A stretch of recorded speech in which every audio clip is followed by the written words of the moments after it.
Hey, it's Kurt with Remax. Thanks for checking in with me. This is the first of many videos. It is the spring of 2014. We're in a strong spring market right now, and there's lots of great things going on. We're going to start these video sessions by talking about something, just answering a question that people ask realtors all the time. They want to know what's going on in the market, how are things going.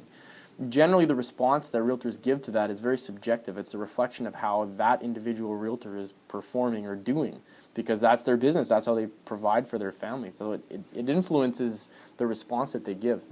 What I want to do is provide for you an objective platform for you to question realtors when you come across them, so you can gauge and have your own understanding of what really is going on in the marketplace. So what we're going to talk about today is something called absorption rate.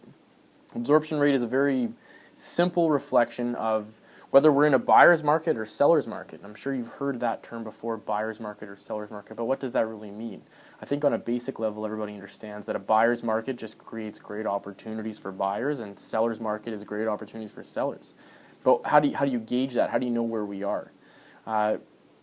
Absorption rate is basically a measurement of how many homes have sold compared to how many homes were active.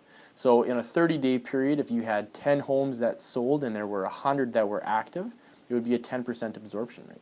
Where that ties into the buyer's or seller's market is up to 18% is a buyer's market. Obviously, a higher absorption rate, 15, 16%, is a more stable, stronger, balanced market. But a lower percentage, like say you were at 7 or 8%, that would be a very strong buyer's market. So lots of opportunities for the buyers. The sellers, in order to be selling their homes in that time, are going to have to reduce price. Okay, so the lower the absorption rate, the more chance that the prices are falling. Over 18, say 18 to 21%, is a balanced market. So equal opportunities for both buyers and sellers.